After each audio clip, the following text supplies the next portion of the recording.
And by the way, it's whatever your position, you have to explain something I reported very early on that I think it was a 2-to-1 ratio. Do you recall the number of Democrats to Republicans deeply worried in an alarmist mode?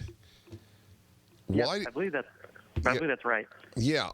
So I just want to say to my listeners, left or right, it is worthy of asking the question why, generally speaking, there are undoubtedly exceptions, generally speaking, the conservatives are more worried about the price we're paying. Well, actually, I know what the left would answer. Conservatives care about money more than people. Okay, as if the issue is money and the issue is not people. I mean, people out of work for the foreseeable future, people who've made businesses that are destroyed, that's people. But all right, I want to get back to you now. So the metric of using number of cases doesn't tell us much. The severe symptoms and death, that's what matters. So how do you answer, at the rate we are going, it is now 400-something deaths in the United States, increasing at a pretty regular rate apparently. We won't overwhelm our hospitals. I mean, I think that's a really good question. I think the point of my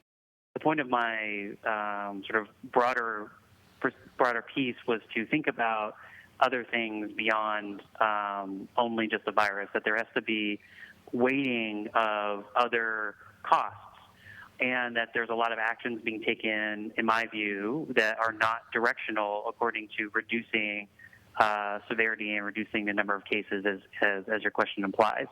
But then there's this other problem that well, compared to what? Right? That there's a famous saying from Hans Rosling, one of the world's most famous data scientists, that says never trust a lonely number.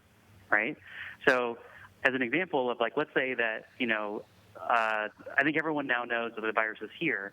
So the question is are we increasing measurement of already an existing pool of people that have it, or is the virus actually spreading? Well, if you're just increasing measurement, it will always increase, right? Even though the virus itself may actually not be spreading. And I think that lack of data transparency is one of the things that I'm citing, is that it's hard to know right now, and we should totally be concerned. And I don't want anyone to not be concerned, because we totally should be concerned. And at the end of my piece, I list out that we should be implementing reasonable social distancing. We should be focusing on hygiene. We should be protecting those we know that are most vulnerable, like the elderly and people who have serious underlying pathologies. But that question about what will actually be the severity rate we're kind of walking right now a little bit blind. So the debate I think we should have is, well, what's our cost-benefit analysis? How are we thinking about approaching this problem so that hospitals are not overwhelmed, but at the same time, not doing unnecessary damage to other parts of the economy and people's lives. Right, but we may not know the answer now. Yeah, like in the sense of your question about the hospitalization rate. Yeah, well, about what? In other words, they would the people who are for what we're doing would answer. The New York Times had a very long piece on the whole thing. That had been one very long piece, many pieces, and they said in it, if we could, through magic, have everybody at home for 2 weeks, it would be over. Mm-hmm. So if that is the belief of the consensus belief today, why won't it be over? Why won't it be largely over a week from now? Well, I think that as I presented in my piece, that there are other strategies that I think are more evidence-based that doesn't require such a drastic measure, right? That the new Fed numbers are predicting 30% unemployment, 50% decline in GDP. Goldman Sachs is predicting a decline of growth this quarter of 22%. So like the things that are, because it's basically you can kill the virus through other means we already know, right? Other things that the CDC has already shown through basic things you do for the influenza virus, right?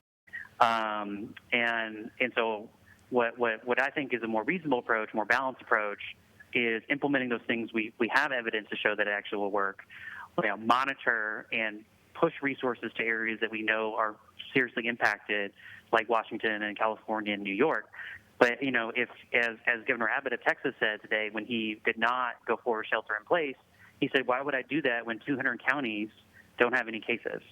Right? Like why wouldn't we think about moving resources from places that do not have cases to places that do have cases? Basically thinking about it more from that perspective rather than like an outright total, restriction, a draconian action like that. Something that is more driven by evidence and looking at measurement. Because what we want to avoid, which I know you're really concerned about, is significant, massive confirmation bias, because the decisions we're making now are so drastic that being able to roll back and say that you were wrong is basically not going to happen. And that precedent, to me, is really concerning. Where can one see your piece? Oh, it's well, we just learned. I just learned as I asked it. We already put it up at our website. Okay. Oh, well, there you go. All right. Thank you very much. Aaron Ginn's piece. What's frightening is that Medium took it down. If you have any questioning, the notion that you can question the consensus, if the left supports the consensus, is that you should be shut down.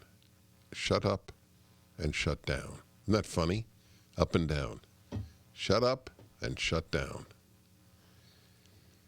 See, here, if I had a magic wand, this is what my magic wand would do. Every single American would be tested, and those who were positive would be self-isolating, and the rest of the country would go on carefully, but go on with its work.